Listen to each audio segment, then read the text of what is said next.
So when was the last time you really truly considered the rural buyer? I'm Anne Miles from Suits and Sneakers, and today I'm interviewing rural sales and marketing specialist Sinjin. We're going to talk about how to understand the rural buyer that bit better. What's the role of influencers, and how do we align sales and marketing?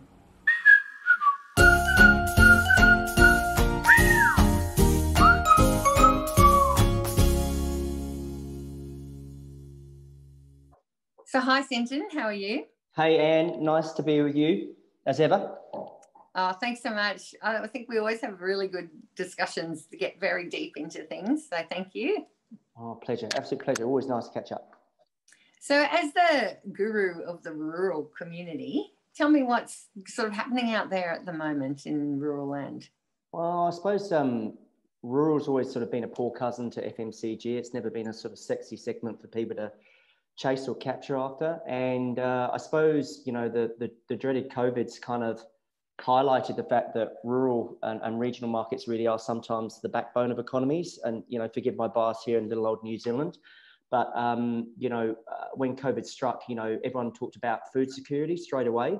And where that food was coming was from farms, big or small mom-and-pop farms or corporate farms. So like rural's always sort of been there, but I think it was sort of probably propelled or accelerated up the food chain, excusing the pun, in terms of a segment. And I still think rural is very misunderstood, misrepresented, and also sort of undervalued by traditional marketers because they don't actually take the time to understand what makes these guys and girls tick. And it's a big community out there, and especially in Australia, the population's, you know, condensed into cities, but there's a really big part of Australia and New Zealand as well, equally in the same proportion. Yeah, that is overlooked often, isn't it? Well, I mean, it's sort of like, you know, just here in little New Zealand, I mean, 70% of our GDP exports, which is about coming close to around 55 billion, are produced by the primary sector. And when you think about rural, everyone sort of maybe stereotypes into sheep and beef hayseeders or some farmer leaning on a fence, you know, chewing curd. But the reality is some of these are very, very big businesses. We obviously have the biggest business, dairy business for us here is Fonterra. Obviously, it's still a player in Australia as well. But, you know, you've got some very big businesses in terms of broadacre, crop science companies, agronomic seed modification companies, tractor companies. So like the spectrum of rural is so large, and I think there's probably, in our years running, there's only one sector we haven't touched, which is aquaculture. You know, so they're looking at seaweed as a amino acid booster for plant growth and rootstock in the viticulture and horticulture sectors. You know, it's really there's so many sectors to rural. You know, so don't be blinkered just thinking, oh, it's just a bunch of dairy or a bit of sheep and beef. You know, there's you know, there's apiculture, which is bees, horticulture, viticulture, obviously wine, forestry, natural fibre, wool, hemp, arable, genetics. And then you've got all the rural service and supplies, you know, like the average farm here in New Zealand employs directly or indirectly 7 people, which is about 2.5 families. You know, don't split a family in half, but you get the idea. And then every dollar of milk solid, you're in litres of milk in Aussie, but you know, every dollar of milk solid by Fonterra here is an extra $300 per person per New Zealander. So that's going to be spent out in the rural community. So when rural's doing well, country's doing well. And, you know, sometimes city folk, and nothing against them, they get blinded to what this sector can actually really, really pump out because it's a productive economy. It's not a consumption economy, if that makes sense. So we're always producing things and exporting for receipts and trade receipts and surplus, you know. We get in New Zealand, our trade surplus at the moment is running about 2 billion in surplus because of the primary sector. So we're obviously importing less as a consumption economy, but we're producing more because the world during COVID has just pulled that food chain, those food producers through the value chain, and, you know, meat exports and dairy exports have never been bigger. So you're touching on those two parts to this community. So they're consumers as well, and likely misunderstood. And actually coming from a rural community myself, I can pretty much say from my own experience, misunderstood, but also as marketers, because there's businesses that have got strategies that they do, and sometimes they're from, you know, like a global brand, and so that part of like what they're doing is marketing tactics and marketing solutions. They're forgotten as an audience in that part as well. So yeah, what's your perspective of the misunderstandings out there generally? I think really the basic definition of a really, really professional grown-up marketer to understand your market. And that sounds so simplistic, but the reality is I don't see enough rural marketers getting granular. And without sort of going all Eugene Schwartz, break for advertising types, like we don't get into the specificity of rural, so, we do a lot of farming panels, and we're working with an ag tech company, a software company, and that's another big sector. And, we were interviewing farmers, and they were running around the night before Assure Quality, which is our sort of government auditing arm, to check that all your chemicals are right and all your animal health records are right. And they come into your farm, and literally farmers run around the night before using one of those Bic pens, not this one, that's got the different colors on it. And I know it sounds really like a weird little thing, but it's that granularity and specificity, knowing that they literally write in their farmer diary, which should be online in the cloud, but they write with different colored pen, and they will raid their children's pencil cases to get different colored, to say that they applied this animal health or this facial eczema or this chemical or this drench, to convince them that they had actually not just literally done their homework the night before. So, I mean, it's a really tiny little idea or tiny little example, and maybe not the right one, but understanding your market and how these boys and girls think and feel, say and do, you have to immerse yourself in the market. And I think a lot of people give them a lot of lip service.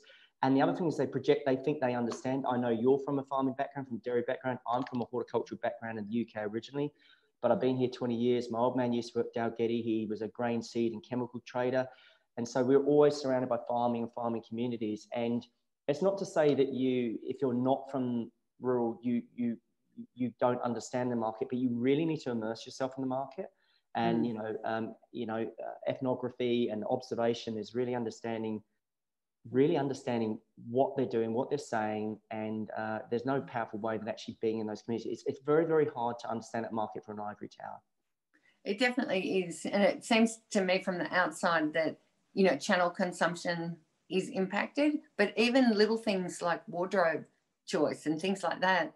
Have you seen specifics of that, whether you feel like it's just universally messed up?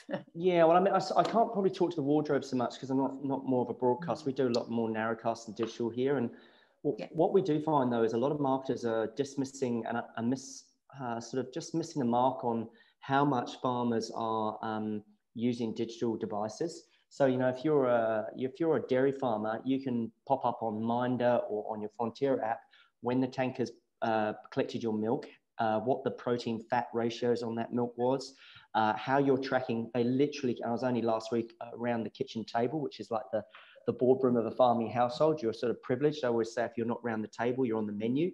So fortunately, I was around the table, and I was talking to this farmer down in down the South Island here, and he was showing me literally, and he could just by just swiping.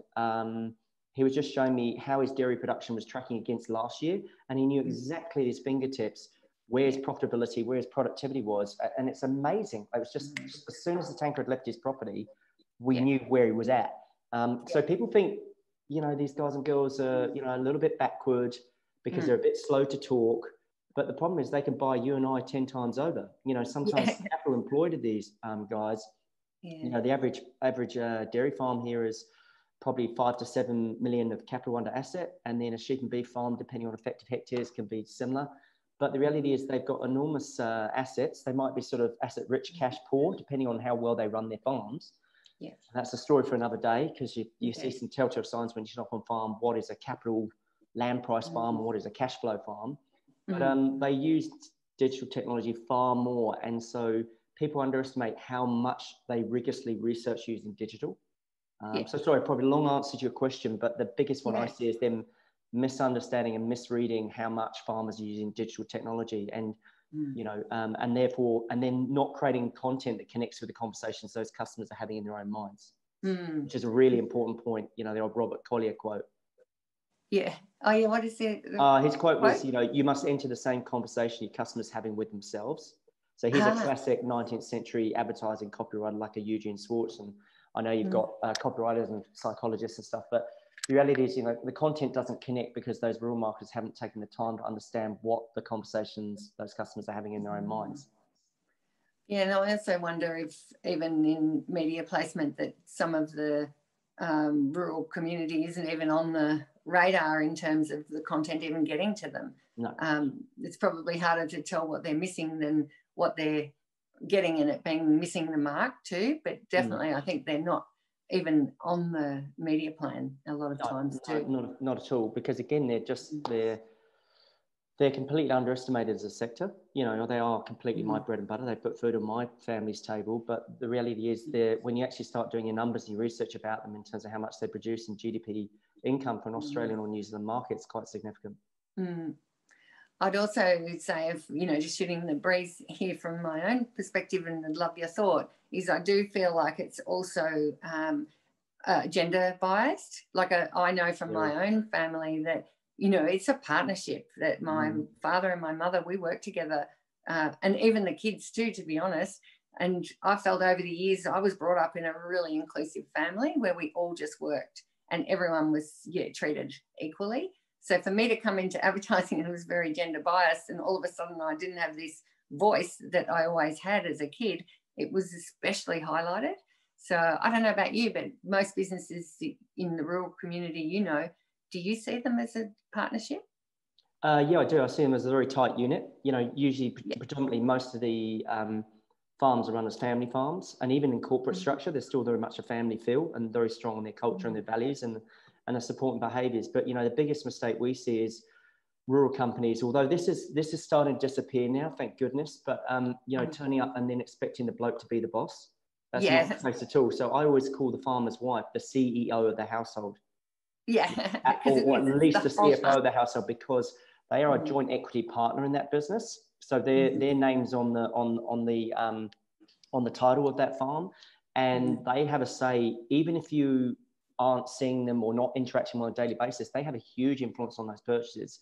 And you could be alienating 50% of your audience. And I've been talking about the power of rural women, or more importantly, agricultural women, for years, and I wouldn't say mocked, because everyone thought I was on a bit of a sort of fad or a trend at the time. But the reality is, we've got some really good organisations like Rural Women New Zealand, and we've got the Agricultural Women's Development Trust here in New Zealand, which is very well supported by our equivalent of Meat and Livestock Australia, which is Beef and Lamb New Zealand here.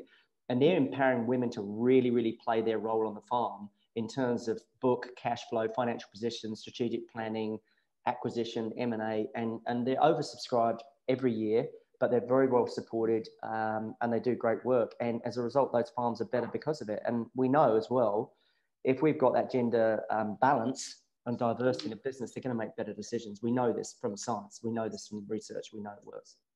Definitely. So if you're talking to a brand that wants to talk to the rural community as a customer, how do you think they could actually get to know this community better? Yeah, look, I mean, it's the same answer, really. You've got to immerse yourself. You can't guess. And the other mistake we see is often people think, they go, oh, well, I know the rural market because I've got a cousin's brother's mother's uncle who's got a dairy shed in Waikato or whatever else. But the reality is, you're so distantly removed.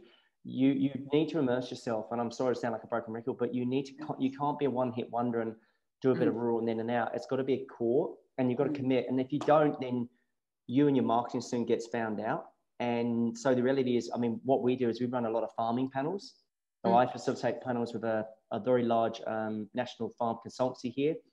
And we recruit those farming panels, qualitative groups, on psychographic as well as demographic. So we'll have particular types of farmers, men and women, share milkers, low order share milkers, shepherds, farm managers, wherever they happen to be, depending on brief and depending on business that we want to talk to. And we also do a lot of phone interviews. So I don't outsource them to Manila or Philippines. I run those calls myself, often at night or on wet days, which is when you can get hold of these guys and girls, because they're inside doing book work and finances and office. Otherwise you'll never get hold of them. But often it's at night, and you'll talk to them and you get those insights. And then you can understand those insights and then feed them into your briefing process. And sometimes it's just in one insight that can trigger the whole thing. And we all know, we're all grown-ups, we all know how important insights are to informing strategy and accurate strategy, and then good deployment of resources and content. So yeah, just reaching out, immersing yourself in the business, not paying lip service to it, and being 100% committed. I've always said to clients that sort of come in and out of rural, because they fall in love with it, and then they get excited, and then they go and see the youth market, and then they go and see family market. And I said, you have to be 100% committed to these guys and girls, because if you don't keep consistently showing up, they will see through that and they won't support you as a business. So those that are not half pregnant, as we say, you know, in rural, you can't be half pregnant. You're fully committed and you're fully connected, then you will make more sales. So I hope that answers the question. It does. I think also if you're, digging deeper into these focus groups, like from my own experience in the dairy industry, and then touching at times into, the grain market or some I've got friends who are rice farmers and other friends who are beef farmers, for example. They're very culturally different and their needs are quite different as well. So I think that putting everyone into one rural bucket seems to be problematic as well. I mean, how do you feel about that? I think it's very dangerous. I always say that every farm is different.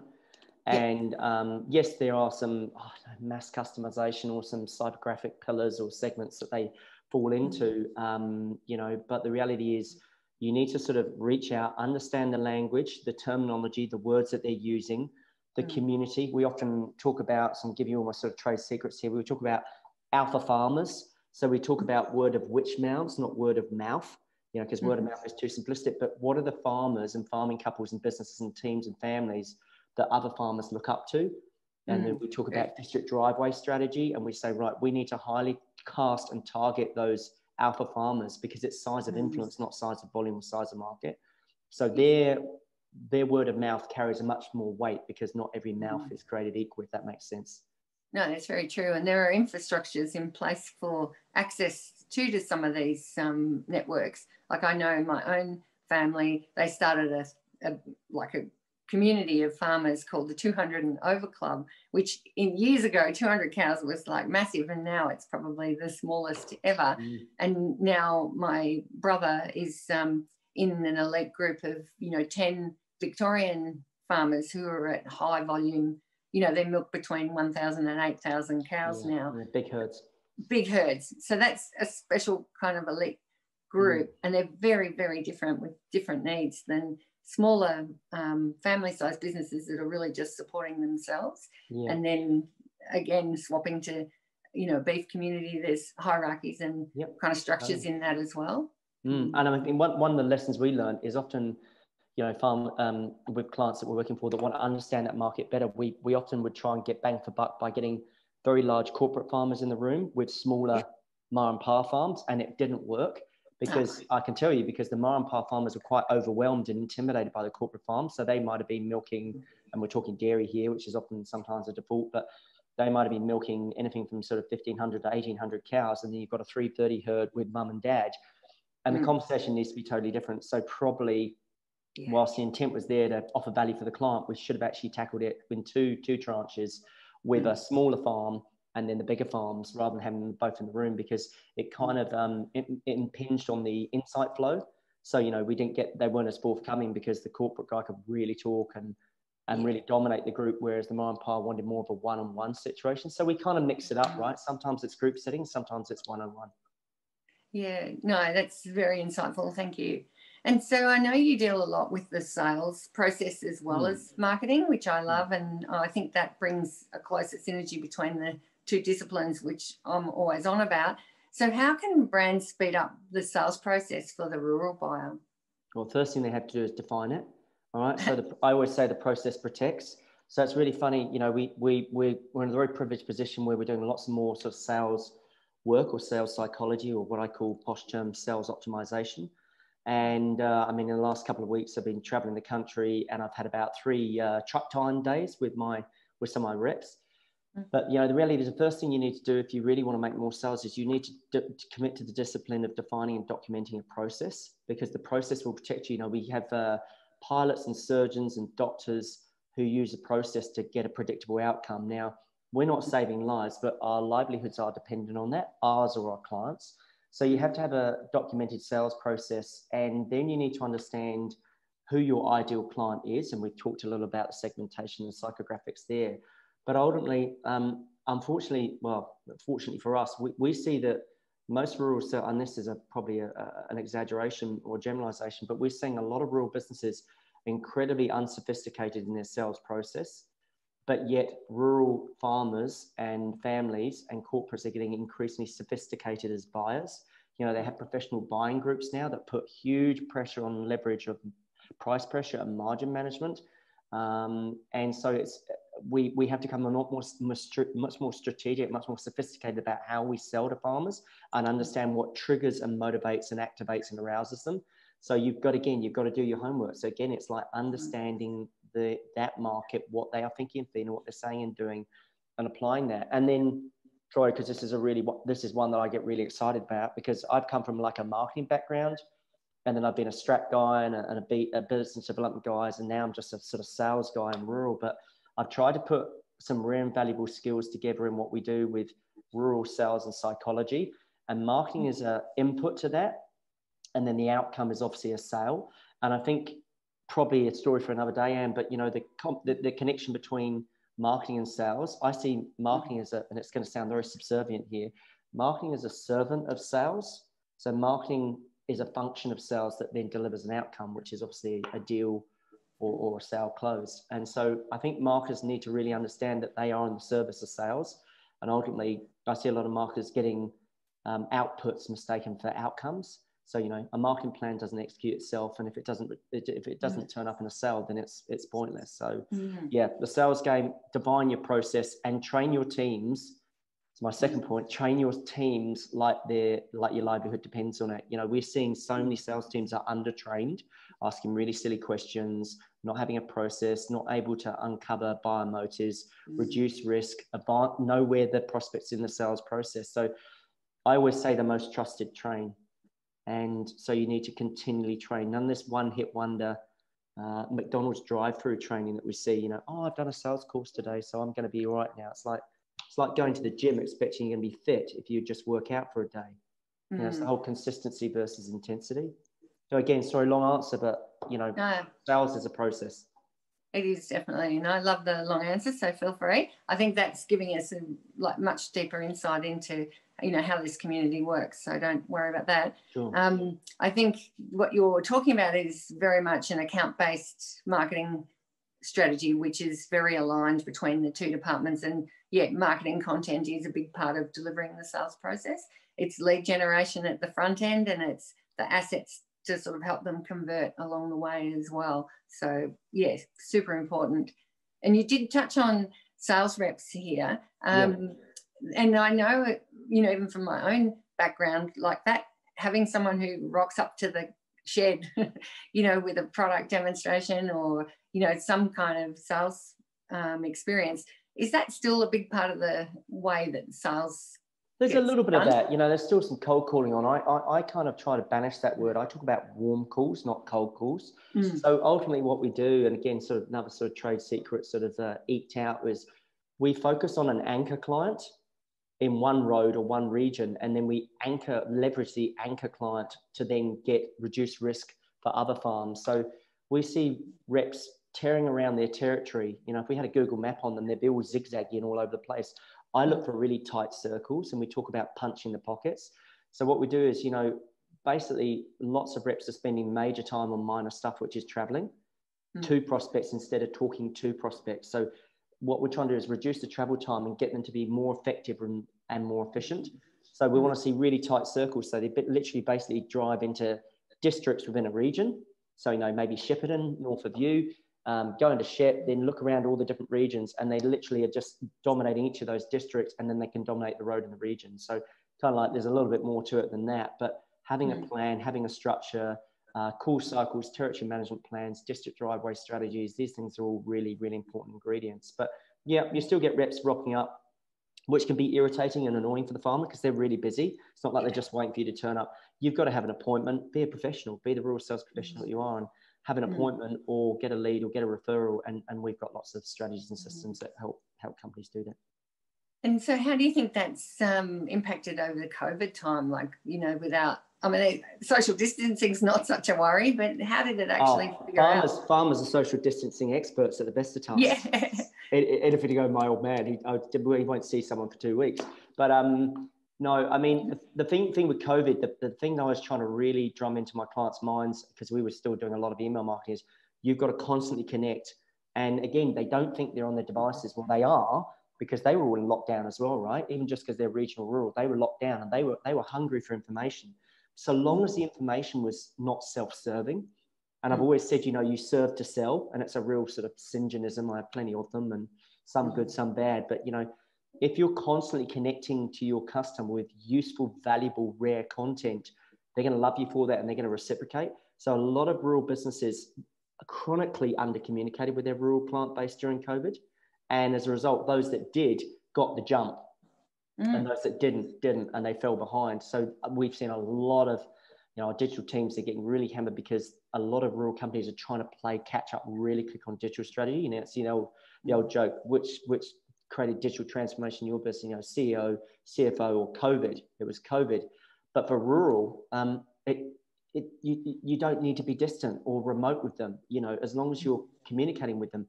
And list building. Having a really good list is probably the biggest business asset any business rural otherwise could have had in COVID. So we put huge emphasis on lead magnets, content optimization, and building lists so they can continue to talk to their customers, as opposed through gatekeepers that can stall and block the sale. Yeah, nice. You were also projecting what the future could look like for this, these sales rep experience. Do you think it's going to evolve and change over time now that they are more digitally savvy? Yeah, I think we're going to see a lot more automation. I think the role of the rural sales rep is being diminished. There will still be the old Pareto effect. There'll still be 80-20 going on. There'll be 20% of the reps earning 80% of the income, the sales.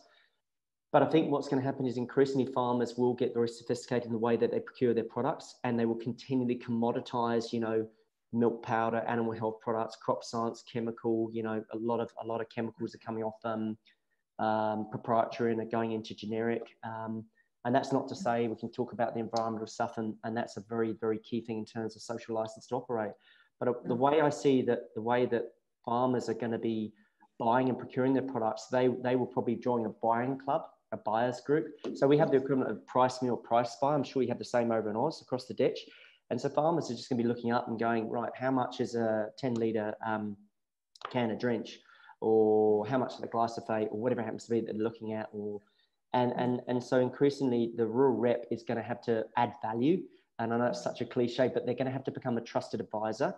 And the only way they do that, and so I'm on a roll because That's good. I see it or happen all the time, is I see a lot of rural reps serving their own needs rather than serving the customer. And that's where that serve to sell kicks in. So if you want to be a trusted advisor, you serve to sell. So you put the best interest of the customer ahead of the best interest of you.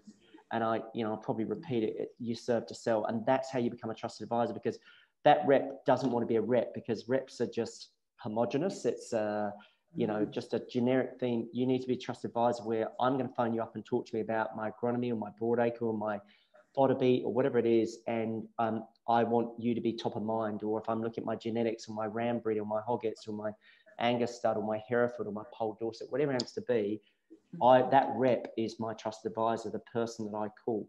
So those relationships, those that nail it will get it really, really right, but those that won't will be severely diminished.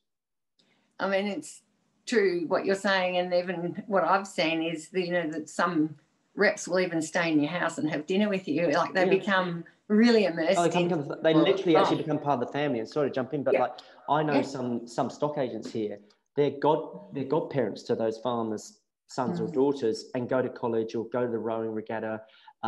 They go duck shooting, they go, wind skiing, they go drinking. They are literally, and it's very, very hard. There's high trust in that relationship. So very, very hard to break into that if you haven't got that relationship. Oh, definitely. And even just as an aside, I remember my dad talking about a story. Whenever he went to a cattle auction, if he put his hand up, all the other farmers in the area went, that must be a good one. So then they go and put their hand up. So well, your old man, your dad, bless him, sounds like he sounds like one of my alpha farmers. Yes, it's definitely our family are alpha farmers, and Yeah, then and I'm such a marking term, but I mean it with affection, is that they are high decile, and usually those that the other telltale sign of alpha farmers, if you want to identify them before I forget, is they're usually heavily featured in rural press, and they're in interviews and discussion groups and action groups. So there are certain traits and attributes that tell you where their social standing is in their district, and you'll see them. They'll be very very involved in their community or their schools or school boards. They'll run discussion groups. There'll be award winners. And interestingly, the ones that win all the environmental awards are usually the ones that are also very, very financially strong as well. So the environmental aligns with the financial because they have got their farming systems really set up to perform at the very best. That's definitely it. You just described our family like down to a T there. I mean, both my parents are actually awarded an OAM actually for their commitment to the industry and to community as well. I'm going tick, tick, tick as you say that. Hopefully I wasn't guessing, but you just see those traits and attributes, and they're real signals of where they roll and rank in their social standing in the communities. And you do very well to target those farmers. And they will be very discerning as well with the people they let in there, in the farm, on the farm, and also around the table. So you'd have to work really, really hard to get that.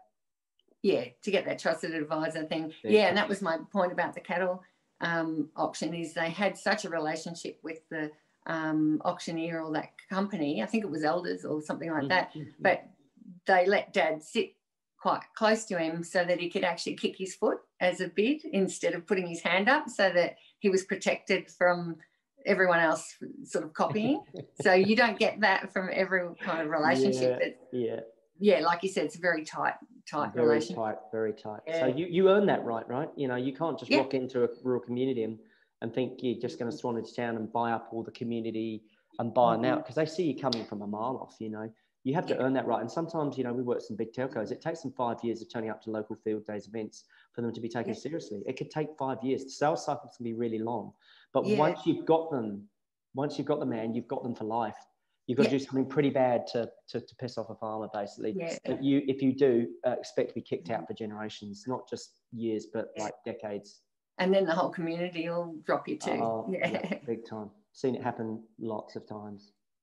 So you've been talking about the sales and marketing funnel before, and about optimizing results, which is fabulous. And you've talked about moving people who are lowest engaged and moving them up the line. Do you want to talk a bit more about the value of that? In terms of customers or sales reps?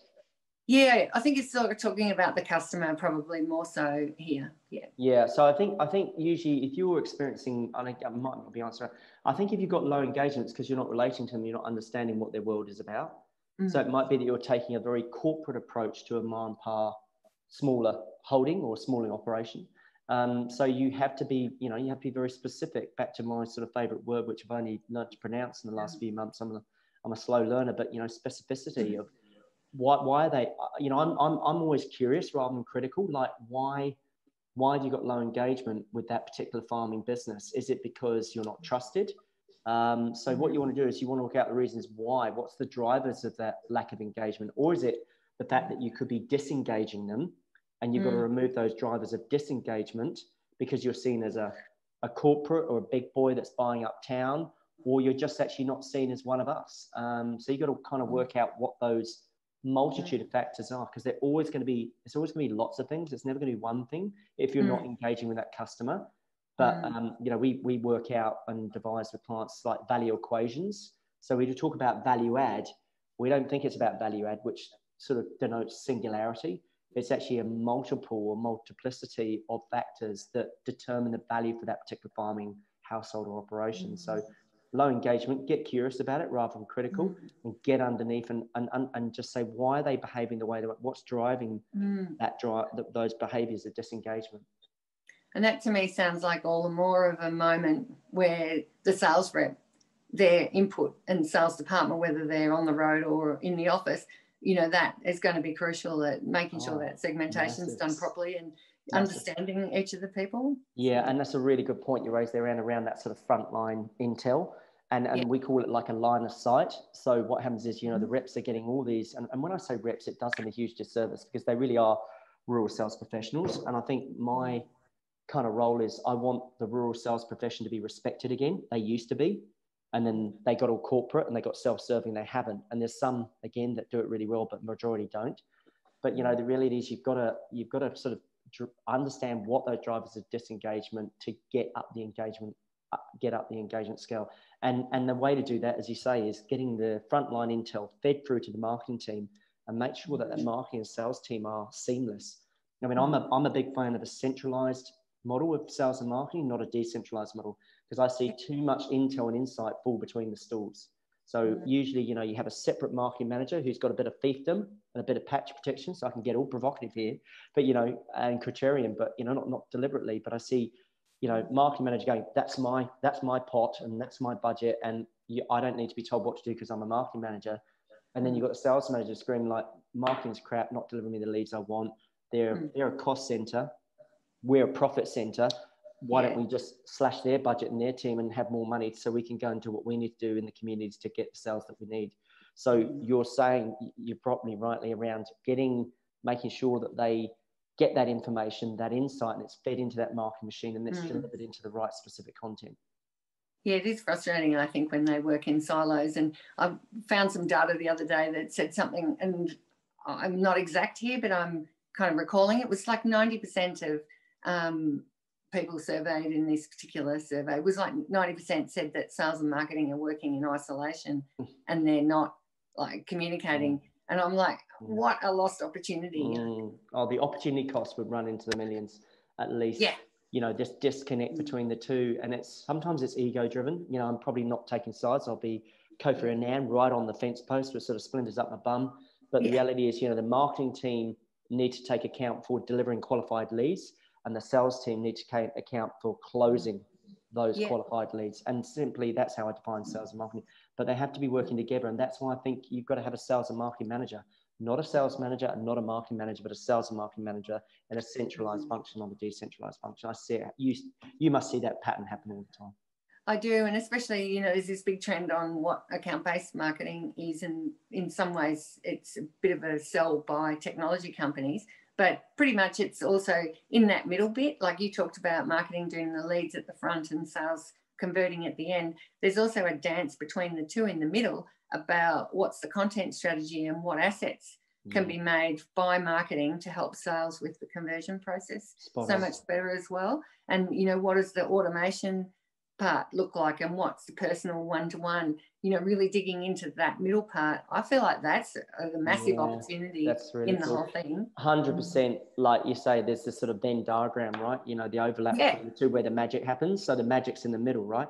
Yeah. So you've got the insights led from the sales team, and then marketing being that marketing machine, grunt machine that's getting the content and meshing the two, you get the best of both worlds. But when those worlds are disconnected, you don't get the magic in the middle, right? No, you don't. And I'm also thinking from my own experience being on the client side, you know, it costs you a certain amount of money to have the funnel at the top of the tree sort of filled, and, you know, to keep filling it with the same conversion rate all the way through, it just isn't added cost to business.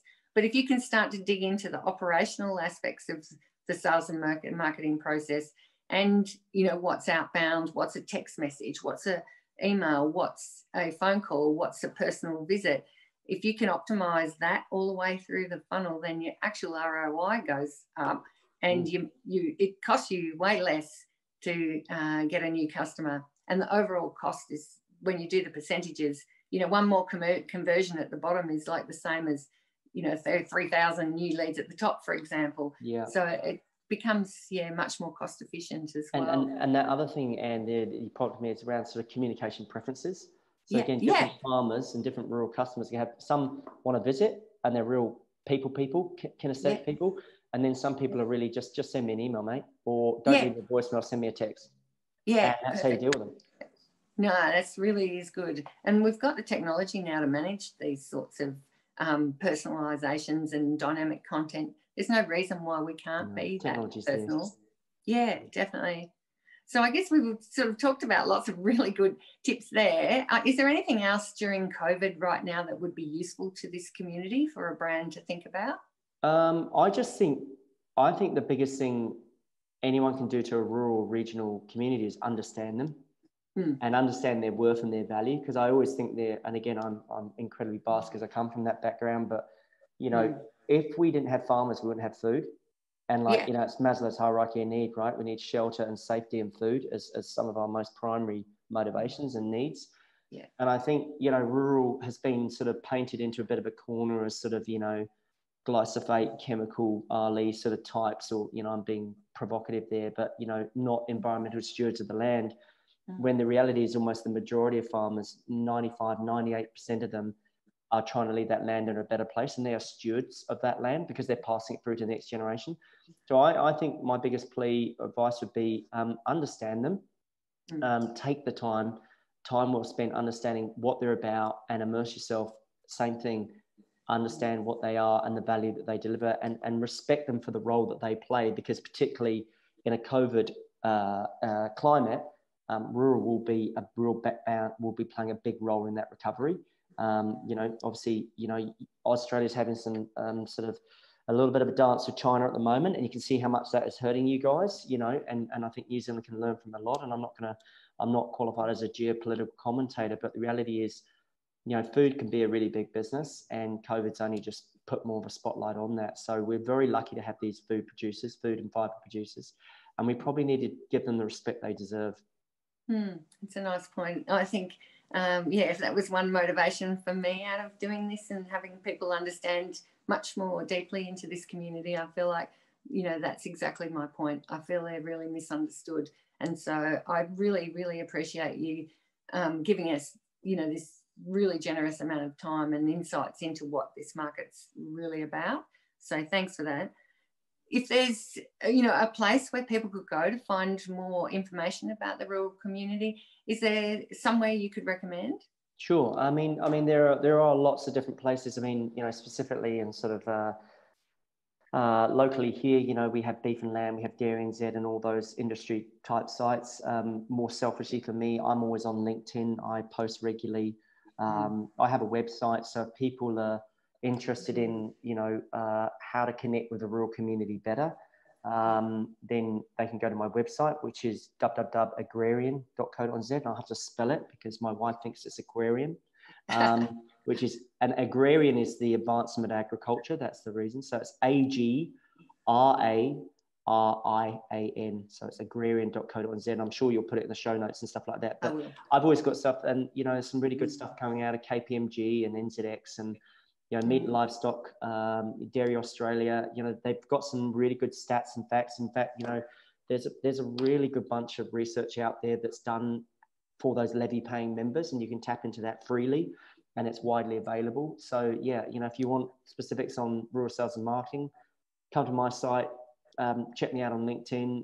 But if you want to get a really kind of like the lay of the land, then look at, you know, Meat and Livestock Australia, Dairy Australia, or Beef and Lamb here in New Zealand, or Dairy NZ, and you'll be surprised how much you can find. They're really generous, actually, those resources. They're great. And thanks for sharing that. And also, if anyone needs to speak to Sinjin, you know, can definitely contact Sneakers, and we'll make sure you get hooked up as well. Well, thank you. I can't be thanking you enough. It was really great insight into, I think, a forgotten audience. So thanks. Thanks, Anne. I appreciate it, and hopefully, you know, people have learned a few bits, and say if they want to get more, get in touch. But I always appreciate our chats, and I love your intelligent questions. Oh, thanks so much. Thanks again.